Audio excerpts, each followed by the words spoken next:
This is Internet Marketing.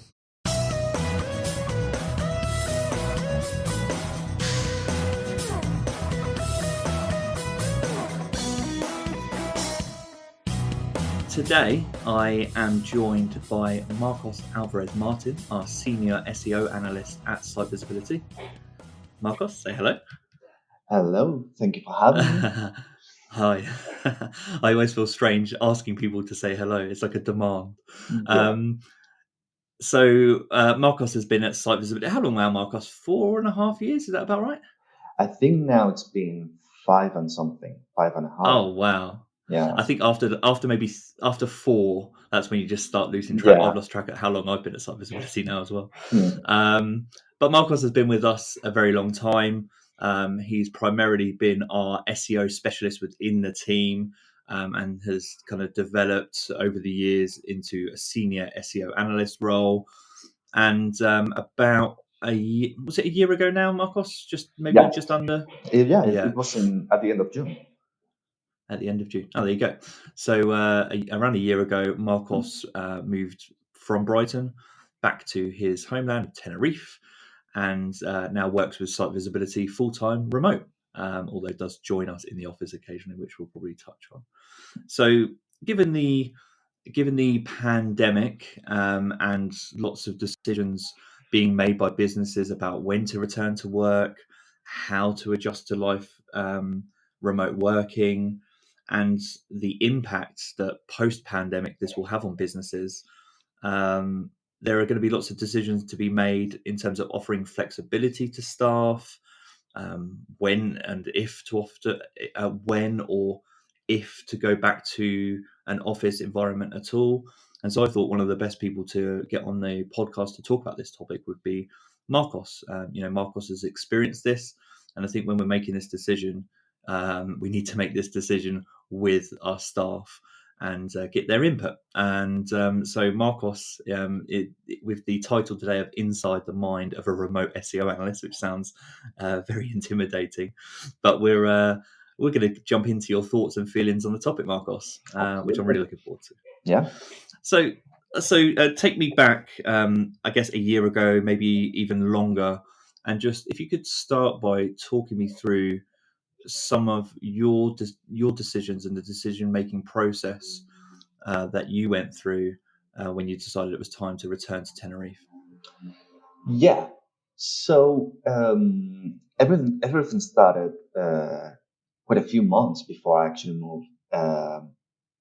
The reasons why I decided that it could be a good option for me is first because I'm from Spain. I'm from Tenerife. I left Tenerife in the year 2009 to go to Madrid to study. And then from there, I moved to the UK to start working in there. So it had been by then 10 years since I moved out. And I missed it.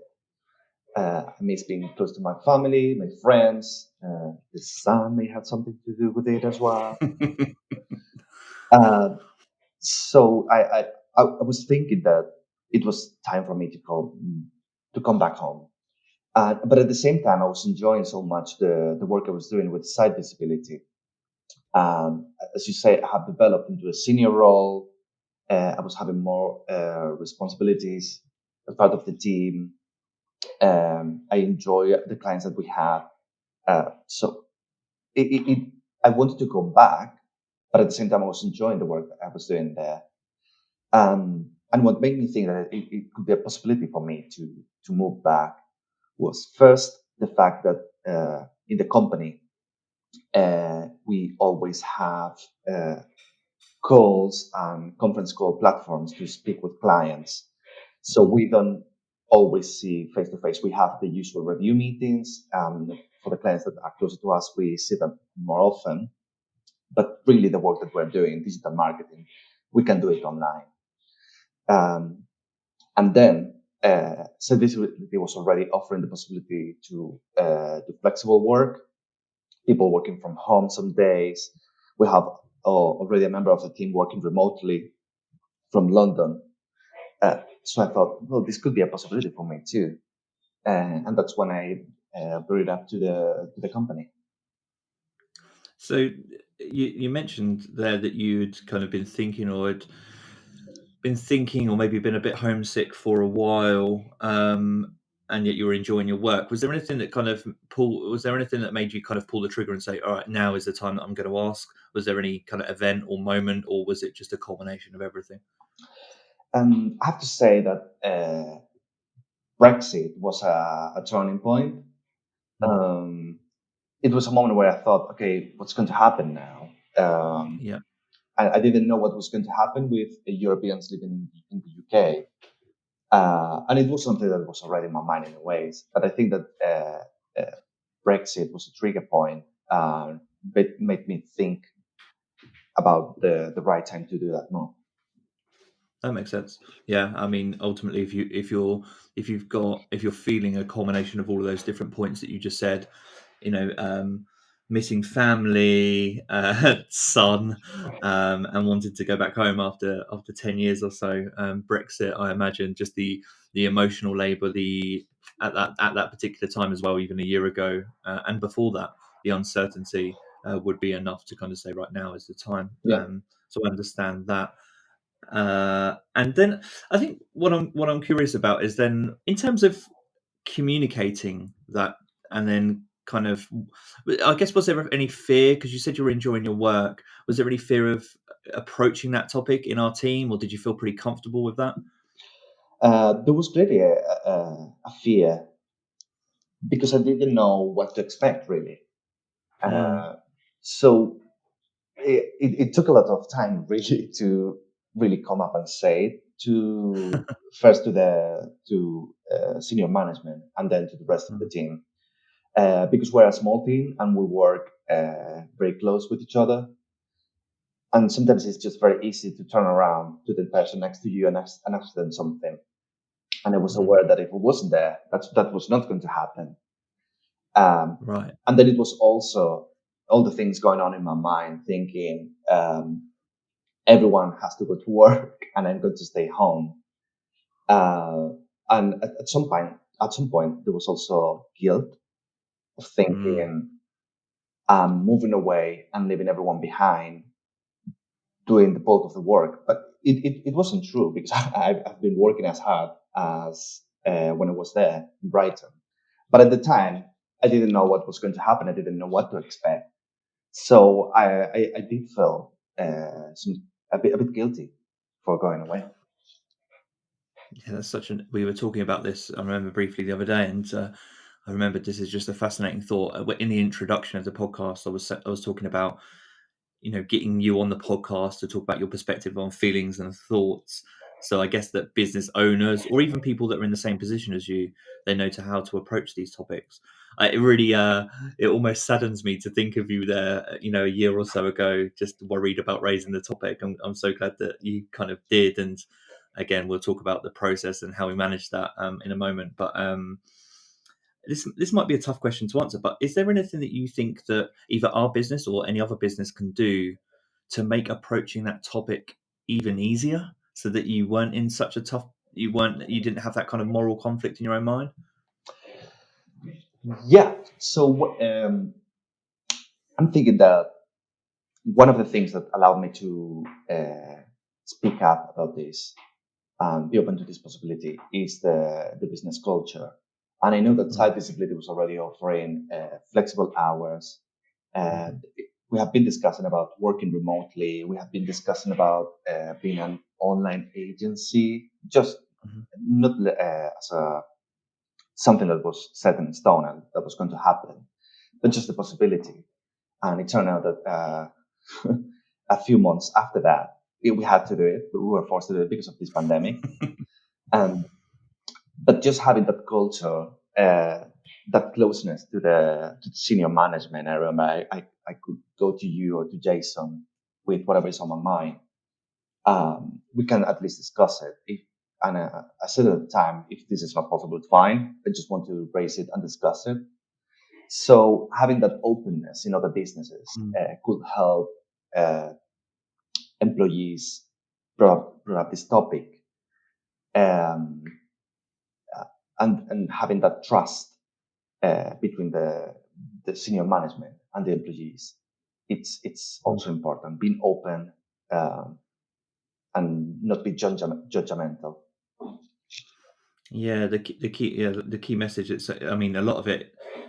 Going back to my question, is there anything businesses can do? It seems like it's kind of one is maybe the direct access when needed to maybe senior figures in a company on topics like this that are so important. So that sounds like it's important. Again, cultures are really difficult. It's so broad, but having an open culture where things like this can be discussed, particularly flexible working, sounds like it's useful too. And I think just from my perspective, I can't really remember back a year ago, but post-pandemic, I think a lot of businesses, like I said, can expect these questions from their employees. So to prepare for that, I think just have in your plans, have in your schedule some kind of forum where you can discuss flexible working measures and your position within the company on those measures so that everyone is clear. And that will mean that any employee that's sitting there that needs flexible working, that wants to consider it, won't have to raise it on their own. That, I guess, that will eliminate that. And I remember that maybe I broadly raised it a year ago at SiteVisibility because we do have flexible working hours, and I think around that time our marketing manager, maybe as you said, just started to work remotely or had been working remotely for a little while. So I can't actually remember the conversation myself, but you must have raised it eventually because you're there and I'm here. So can you remember how that conversation went? Was it okay? Did it alleviate your fears? Yeah, it was very difficult the day before. You can imagine, because I didn't know what to expect. But I also had a good relationship with Rachel, my line manager. Yeah. So I knew I could discuss it with her openly with no problem. I just took her to a meeting room. She thought I was going to hand my notice. That's always what line managers think. It's like, oh no. Yeah. I discussed it, exactly what I just told you about how I was feeling, why I wanted to go back, how I was enjoying my work with SiteVisibility, and how I just wanted to raise the possibility if it's something that could be discussed. And her response was really good. She was very excited to discuss it. A bit sad that I wanted to leave Brighton. But yeah, everything went very well from there. So I have no regrets really because I'm here. Because you're there. And how long was it from that initial conversation to when you eventually left? Can you remember? I think it was like 6 months. 6 months. So Yeah. we went through roughly a 6-month planning period, do you think? Yeah. Okay. And yeah, you're just reminding me about when I kind of found out the news. I hadn't really thought about it until this moment, but my initial reaction was excitement. Ultimately, I knew it would work. I had a feeling, I think, at that time that's something that I can't remember why, but I think I had an inkling that that's something that you were thinking about or wanted to consider and just hadn't raised it yet, I think. And I remember thinking, there's no way this won't work. This can work. I've no problem with it. And then I did have that that feeling of, oh, Marcos won't be in the office. And that does bring about this kind of immediate sadness as well. And it's like, I guess it brings about some of those early thoughts of like separation anxiety. Yeah. And you kind of worry, whenever someone's removed from a team, it always changes the dynamic of a team. And so I knew in this case, the same thing would happen. It wouldn't be like things would be 100% the same. Dynamic of the team still change. And just from a management position, I knew that that's something I would have to think about. Maybe we'll get to that in a moment when we talk about measures that we then took to prepare. So, because ultimately what one of the items that we had to replace was your and don't blush when I say this, but you're great in terms of teamwork, great in terms of offering your time, and a great natural trainer. So you're kind of a support in a team. You play a very useful supporting role in making sure that everyone else in the team is kind of you're approachable and people feel comfortable asking you questions, and that's an invaluable skill to have in a team. And so, aside from the emotional aspect, I was thinking, logistically, practically, that's a huge skill to lose on a day-to-day basis. And how would we replicate that? Maybe that's something we can come on to in a minute. I'm sure that's something you were aware of too. Mm-hmm. So, we talk about a planning process then that took around 6 months. Can you talk me through that planning process and some of the key aspects of planning that you then started to work on? Yeah. So, as you said, 6 months of planning.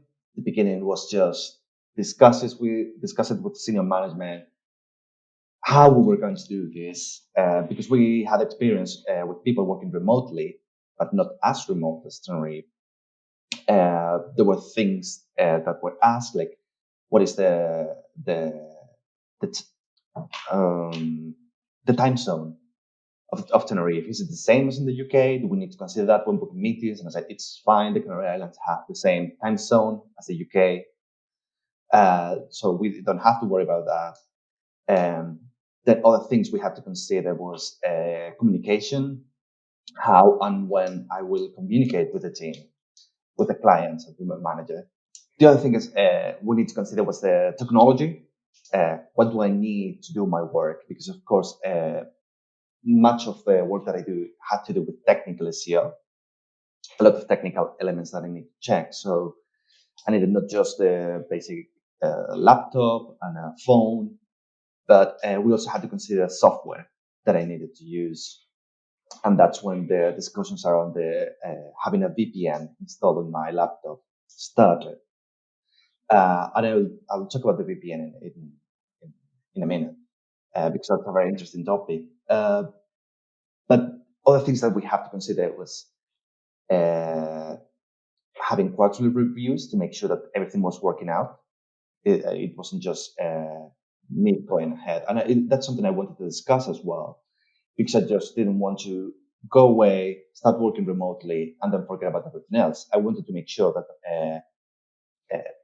the company was feeling that my work was still valuable, that my efficiency hasn't been impacted. And finally, one final element that I wanted to consider, and that's something that I discussed with Rachel a lot, was how to stay in touch with the team, how to communicate with the team. Not so much the informal element of it, not so much about actual work, but more about teamwork. Because being such a small team, we develop ties with each other. So I wanted to make sure that that was still in place, that the team could still come to me to ask me questions, or to just say how has your day been, things like that. And in terms of all of those planning aspects, what do you think were the most difficult for you to kind of, or what, I guess, which elements of those planning measures are you still working on, that you're still finding yourself improving on? Well, I will have to say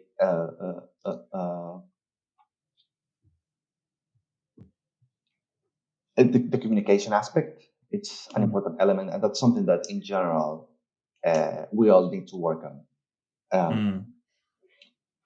The communication. On the flip side, Yeah. on the flip side of the communication aspect, what things do you think our team could have done more of to help you, perhaps, and not just our team, any team out there that's kind of working with remote workers? I'll tell you one thing that comes to mind straight away for me, which we laughed at internally because it kept happening, was simple things, which I'm sure were infuriating for you, where we would just forget to invite you to meetings because we were so used to running up to the meeting room. Yeah. Or at the end of meetings, someone would just close their laptop and you'd be there on GoToMeeting, Slack, Yeah. and so forth. And it would be like, goodbye, Marcos, damn. And then you're gone. So yeah, are there any elements like that stand out to you, where you think there's kind of a mutual need to think about communication and lessons that you've learned? There was a learning process for us, for all of us involved, me and the team.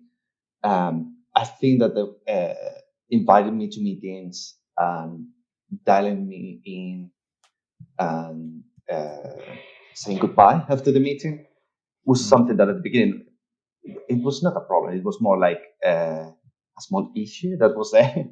And I have to keep reminding everyone, remember to include me in the calls. Remember that I'm here. But shortly it became part of the process of booking a meeting and running a meeting. So I think that we quickly learned how to navigate those waters. And so, what are some of the outstanding challenges in terms of communication? Are there any things that you're still experiencing that you're still working on, kind of more specifically? I guess the thing that stands out to me that must be really difficult are, I think, items like this, actually. Although this is a podcast, it's a bit more informal. I guess things like, I guess there have been a few meetings that stand out to me where I've been there with a client and so has one of my team, but you've had to call in. And so you want to make some key points, and that must be really challenging to make those key points when you're not physically there in the room. Mm-hmm. Yeah, I think that explaining my situation to clients, I don't think it's a problem, but I think it's something that we need to go through. We need to explain that I'm not there, but I have been there as part of the team for a while. I've been with SiteVisibility for a long period of time. I've been working in SEO for quite a while. So there's a reason why I'm not there, but that shouldn't impact the work. I'm happy to jump in and make points. And that's something that I had to learn to sometimes make sure my points are coming across. Good, yeah. So that's something I had to learn on the work, really. But it wasn't as big as a problem as you may think. Oh, good. Yeah, you've just reminded me of one thing that we haven't covered yet either, is obviously the client aspect of this. And I guess it's such a low priority in the grand scheme of things, because I knew that this could work out. But obviously, one consideration in terms of all of this, I'm sure someone had asked me the question, what will our clients think about this? And it's really not something that I deeply thought about, because I knew that it comes down to the person. And I think you're an accountable person, you're an organized person, you're an expert at what you do. And so ultimately, to me, it made no difference where you were doing it. I knew that it would work out. But so I think if anyone that if you're thinking about putting your team through a remote working process, perhaps even just trialing it, maybe just giving one person the flexibility, ultimately it doesn't necessarily come down to what will the clients think. I don't think that's really something that you can make your decision on. You've got a team to run, and you've got to deliver the best service that you can. And to deliver the best service you can, it comes down to the characteristics of the person that you're considering this for. And with you, Marcos, that's something that, when we kind of said, yeah, there's no problem with this, it ultimately came down to the years of hard work and stuff that you had put in prior to that. We knew that wasn't going to be a problem. But it is definitely interesting, because it's a question that comes up. It's not one that I had a particularly a concern for. And I think I was proven right, because this year it's actually gone a lot more smoothly from my perspective than I even expected. And I think that's because we put so much effort into some of those planning elements that you were just talking about. Yeah. Moving on just from some of the preparation, I am curious to know what it's been like for you in terms of working in Tenerife in comparison to the UK. Are there any kind of day-to-day working differences, cultural differences? I guess one thing that, when you were considering going back home to Tenerife, did you look at the marketing industry out there? Is there a marketing industry out there? And was this a case where, whether it was a SiteVisibility or otherwise, you were going to work remotely because you needed to? I had considered the marketing industry in Tenerife, and it's interesting because there are a lot of small agencies here doing digital marketing. I think that a few years ago, when I started looking, there weren't that many, but now it's something that it's appearing more and more. There are certain differences in the services they are offering, in the prices they are offering, in the value that businesses in general give to marketing and digital marketing in particular. I think there are a lot of businesses in here, and most of the businesses here are small or medium size, and they don't consider digital marketing either because they already have a known base of clients, or because they don't see the value. But I think that's rapidly changing. I know that there's a digital marketing conference happening here in Tenerife, that it's only 2 or 3 years old. I have seen more businesses considering digital marketing. And now with this pandemic, there's a lot of businesses creating websites, looking into social media, looking into SEO or PPC as options to continue in business, really. And so, what are some of the ultimately you made the decision to feel more comfortable to, I guess, improve on that homesickness and be near family? I know we're in a pandemic, and you probably had lockdown measures to adhere to, but did it meet your work? I guess not necessarily your work goal, your life goal. You feel more comfortable? You're happier? Yes, indeed. Good. That's what I want to hear. That's a quick answer. Another thing that I want to mention is that my work routine hasn't changed that much, and that's partly because I forced myself to continue working the same way I was working in the UK. I want to keep roughly the same schedule that the team is having. So really, when there's a bank holiday in the UK, I take that day off as well. But when there's a bank holiday in Spain, I am working. So it feels like I'm still working in the UK. Right. It's just that I'm here. And I think that having that routine has helped me a lot. Well, that's one of the questions that I was going to ask you in terms of outside of the preparation exercises and over this last year, and outside of just marketing challenges and communication challenges with the team, are there any personal challenges that you face? Because that's such a big, it's in a big lifestyle change, and so you just touched there on routines, and it sounds like the way that you adapted was just by keeping your existing routine from the UK. So that stayed the same. And how about things like motivation? Because you haven't got a team around you. I don't know where everyone draws motivation and inspiration from different places. How have you kept that side of things going, and how's that been? Motivation was one of my concerns when I first moved in, because I wasn't sure what to expect. Even though we have the option to work remotely and have flexible hours, when I was already in Brighton, I hardly ever used it. I always prefer to go to the office. So when I started working from home, because that's another decision I had to make, do I want to work from home, or do I want to rent a space? And I finally decided to work from home, just to see what was the feeling and how it will go for me. And so far, it's been great, really. So in terms of motivation, sometimes I do struggle. Motivation, concentration, things like that. I doubt myself a lot, and it's easy for me to just get lost in minor things, focus on those minor things that distract me from work. Things like an email from a client or something that is happening on a particular website.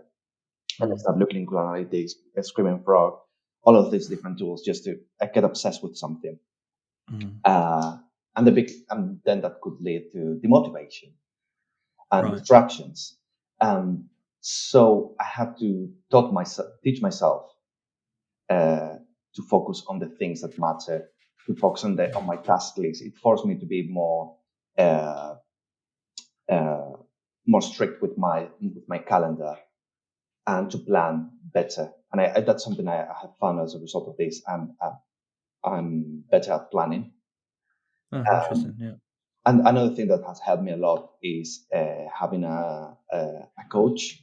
I have Mel Freeman, who you know, who has been helped me navigating through this process. And we have discussed a lot about motivation, planning, and things like that. And just having 1 hour every month to stop, think about what I have done, what I want to do, where I am at the moment, and what challenges I have faced. Even if it's talking about it out loud, it has helped me a lot, and it has helped me reflect. Is that the word, reflect? Yeah, help you reflect on. Yeah, no, that makes sense. No, there was plenty of fascinating information in there as you were talking through that, Marcos. The aspect of kind of improving your planning. One thing that you mentioned there was having an external coach to help you with exercises in motivation. You mentioned Mel Freeman, so that's Mel Freeman. For anyone that's interested, that's Mel Freeman of, I think, a company's Development Squared. I'm pretty certain it's Development Squared. So and I think her website is developmentsquared.com. So check her out. And then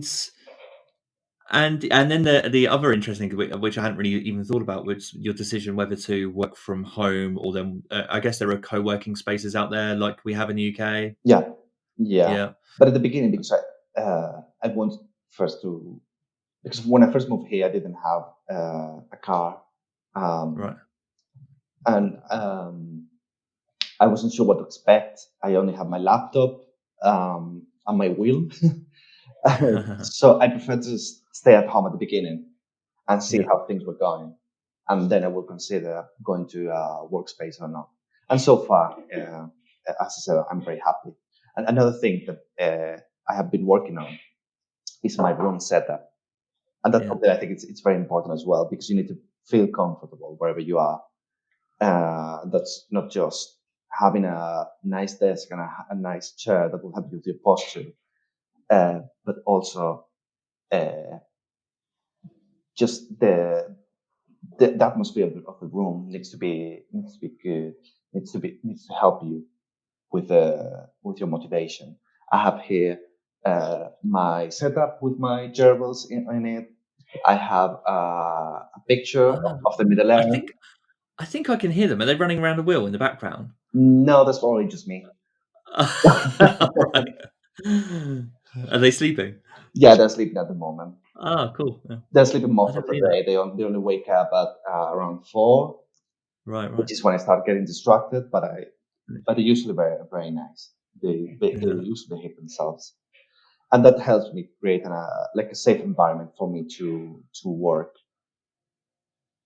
That's interesting that you say that. I mean, although we've got great editing skills, there was one section in this podcast today where you'll definitely hear my cat meowing for about a minute. Just for me, just working from home, we're all working from home at SiteVisibility at the moment as I'm recording this, and my cat comes in and out. He meows. He wants attention, and even though for podcast recording that's not ideal, there's definitely an element of I don't know. It helps. It's relaxing. I know there are scientific studies as well about animals and how they can reduce blood pressure and so forth. But I definitely think there's something to that. Is there anything? I'm curious now that you've mentioned about your room setup. Is there anything else in the way you've set up your room or your room setup that you've intentionally made the decision to kind of position or or design it in a way that helps you with productivity or motivation? Aside from your job. Yeah, I'm right in front of a big window. I have a big window, and that's something I know I wanted to keep the room very with a lot of light, because that's very important for me. And from the window, I can see like I don't want to say green space because it's more brown than green, but I can see animals there, cats, birds. So having that connection with nature is very important for me. So that's really nice. It's really good. That's nice to hear. What I might try and get you to do is take a photo, and we'll put that in the show notes of on our website when we post this podcast. That would be fun to look at. How far are you away from the beach there as well? That was fairly important to you, wasn't it? Being near the beach. It was important for me, but strangely, I'm not as close to the beach as I was when I was working in Brighton, because the beach was Oh yeah, just, we're right on the seafront. Yeah. yeah. In here, I needed to take my car, uh, Right. but then I'm just like 10 minutes away from the beach by car. And then to close out the podcast, Marcos. So going back to my intro, there are going to be there's kind of two aspects to this podcast. There are businesses out there that might be now needing to consider, or perhaps we're already considering, remote working, whether that's specifically for SEO professionals or whether that's more generally. And on the flip side out there are going to be lots of people in marketing positions that are going to perhaps that flexibility, that remote working will enhance their productivity, improve their lifestyle, improve their work-life balance. Marcos, what's your advice to businesses out there that are considering remote working options? A few things, I think. The first thing is, as I said before, being open about different options to work remotely, flexible work, life balance. Consider all those things because they are important for employees. Plan in advance. Definitely have a process in place. Consider all variables. Keep your employees' happiness in mind, but without compromising your business objectives.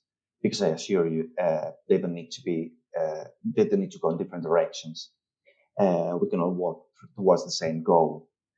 And finally, trust. For employers out there, trust your employees, and for employees out there, trust your employers, because that's something that really helped me making this decision.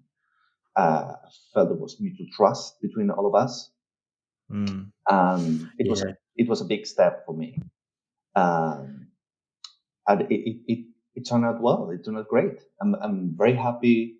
I think the business is very happy with me. And everything turned out great in the end.